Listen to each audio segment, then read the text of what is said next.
ಹೇಯ್, ಏನು ಹುಚ್ಚಿನ ಥರ ನಗ್ತಾ ಇದೆಯಾ? ಇಷ್ಟು ದಿವಸ ನನಗೆ ಹಿಡಿದಿರ ಹುಚ್ಚು ಇನ್ನು ಮುಂದೆ ನಿನಗೆ ಹಿಡಿತಿದ್ವಲ್ಲ ಅಂತ ಧರ್ಮರಾಜ್. ಮಾತು ಅತಿ ಆಗ್ತಾ ಇದೆ. ಮಾತು ಅತಿ ಆದಾಗಲೇ ತಾನೇ ಮನೆ ಮನಸ್ಸುಗಳೆಲ್ಲ ಹೊಡೆದೋಗೋದು. ನೋಡೋ, ನಿನ್ನ ಹತ್ರ ವಿತಂಡವಾದ ಮಾಡೋಕ್ಕೆ ನನಗೆ ಇಷ್ಟ ಇಲ್ಲ. ವಿಷಯ ಏನು ಅಂತ ಹೇಳು. ತುಂಬ ಆತ್ರನಪ್ಪ ನಿನಗೆ.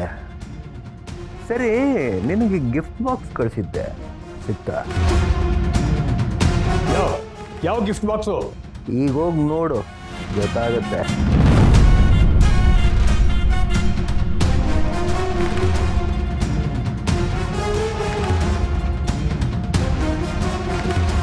ದೇವಕ್ಕೆ ಅತ್ತೆಗೆ ಯಾರೋ ಗಿಫ್ಟ್ ಕಳಿಸಿದ್ದಾರೆ. ಇಷ್ಟು ದೊಡ್ಡ ಗಿಫ್ಟ್ ಅಂದರೆ ಯಾರೋ ಸ್ಪೆಷಲ್ ವ್ಯಕ್ತಿನೇ ಇರ್ಬೋದು. ಹೆಸರೇ ಬರ್ದಿಲ್ವಲ್ಲ. ಅವ್ರು ಬಂದಮೇಲೆ ಅವ್ರ ಹತ್ರನೇ ಕೇಳ್ತೀವಿ.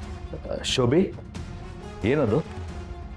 ದೇವಕ್ಕೆ ಅತ್ತೆಗೆ ಯಾರೋ ಗಿಫ್ಟ್ ಕಳಿಸಿದ್ದಾರೆ ದೊಡ್ಡಪ್ಪ.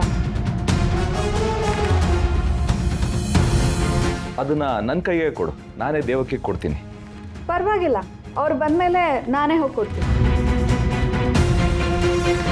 ನನ್ನ ಕೈ ಕೊಡು ಅನ್ನಲ್ಲ, ಕೊಡಿಲಿ. ಶೋಭಿತಾ, ಕೊಡು ಅವನಿಗೆ. ಗಿರಿ,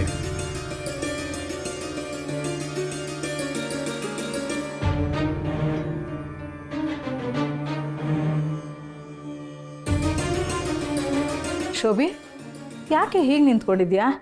ಏನಾಯ್ತು? ಈ ಮನೇಲಿ ನಾವು ಒಂದು ಗಿಫ್ಟ್ ಬಾಕ್ಸ್ ಇಟ್ಕೊಳ್ಳೋ ಹಾಗೂ ಇಲ್ಲ. ಅದನ್ನೇನೋ ನಾನು ತಿಂದ್ಬಿಡೋ ಹಾಗೆ ಆಡ್ತಾರೆ.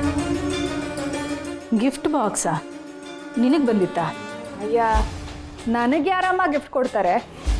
ದೇವಕ್ಕೆ ಅತ್ತೆಗೆ ಯಾರೋ ಗಿಫ್ಟ್ ಕಳಿಸಿದ್ರು. ಅದನ್ನ ಅವ್ರು ಬಂದಮೇಲೆ ನಾನೇ ಹೋಗಿ ಕೊಡ್ತೀನಿ ಅಂದರೆ ಈ ದೊಡ್ಡಪ್ಪ ತಾತ ಬೇಡ ನಾವೇ ಕೊಡ್ತೀವಿ ಅಂತ ಕಿತ್ಕೊಂಡು ಹೋದ್ರು. ಈ ಮನೆಯಲ್ಲಿ ನಮಗೆ ಸಿಗ್ತಾ ಇರೋ ಮರ್ಯಾದೆ ಇಷ್ಟೇ ಕಣೆ. ಹೇಳ್ಕೊಳ್ಳೋದಕ್ಕೆ ದೊಡ್ಡ ಮನೆ ಸೊಸೆ ನಾನು, ದೊಡ್ಡ ಮನೆ ಮೊಮ್ಮಗಳು ನೀನು. ಛೇ, ಜೋಪಡಿನಲ್ಲಿ ಸಿಗ್ತಾ ಇರೋ ಮರ್ಯಾದೆ ಕೂಡ ಇಲ್ಲಿ ಸಿಗ್ತಾ ಇಲ್ಲ ನಮಗೆ. ಇಲ್ಲ ನೋಡಿದ್ರೆ ಈ ಮನೆ ಜವಾಬ್ದಾರಿನ ತೊಗೊಂಡಿದ್ದಾಳೆ, ಇನ್ನು ದೇವಕ್ಕೆ ಆಫೀಸ್ ಜವಾಬ್ದಾರಿನ ತೊಗೊಂಡಿದ್ದಾರೆ. ನಮ್ಗೆ ಯಾವ ಜವಾಬ್ದಾರಿ ಇದೆ ಇಲ್ಲಿ? ಆ ಅಮ್ಮಗೆ ಈ ಮನೆಯಲ್ಲಿ ಕೊಟ್ಟಿರೋ ಸ್ಥಾನ ಕೂಡ ನೀನು ಕೊಟ್ಟಿಲ್ವಲ್ಲೇ ಶೋಭೆ? ನೀನೇನು ಯೋಚನೆ ಮಾಡಬೇಡ ಕಣೆ. ಅವ್ರು ಕೊಡ್ದಿದ್ರೆ ಏನಂತೆ, ಹೇಗಾದರೂ ಮಾಡಿ ಅದನ್ನು ಕಿತ್ಕೊಳ್ಳೋಕ್ಕೆ ನಾನೇ ಏನಾದರೂ ಉಪಾಯ ಮಾಡ್ತೀನಿ.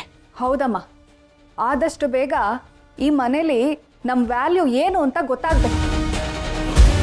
ನೀವು ಹೇಳಿದಾಗೆ ಎಲ್ಲ ನಡೀತಾ ಇದೆ. ಹ್ಞೂ ಬಾಸ್, ಒಂದು 5 ನಿಮಿಷ ಕಾಲ್ ಬ್ಯಾಕ್ ಮಾಡ್ತೀನಿ. ಯಾಕಿಬ್ರು ಹೀಗೆ ನಿಂತಿದ್ದೀರಾ? ಏನಾಯಿತು? ಏನಾಯ್ತಾ? ನಿಮ್ಗೆ ಹೇಳಿ ಏನು ಪ್ರಯೋಜನ? ಸಿನಿಮಾಗಳಲ್ಲಿ ಕಳ್ತನ ಆದಮೇಲೆ ಪೊಲೀಸವರು ಲಾಸ್ಟಲ್ಲಿ ಬರ್ತಾರಲ್ಲ, ಆ ಥರ ನೀವು. ಶೋಭಿತಾ, ನೀನಾದರೂ ಹೇಳು, ಏನಾಯಿತು? ದೇವಕ್ಕೆ ಅತ್ತೆಗೆ ಯಾರೋ ಗಿಫ್ಟ್ ಕಳಿಸಿದ್ದಾರೆ ದೊಡ್ಡಪ್ಪ. ಅದನ್ನ ನನ್ನ ಕೈಗೆ ಕೊಡು, ನಾನೇ ದೇವಕ್ಕೆ ಕೊಡ್ತೀನಿ.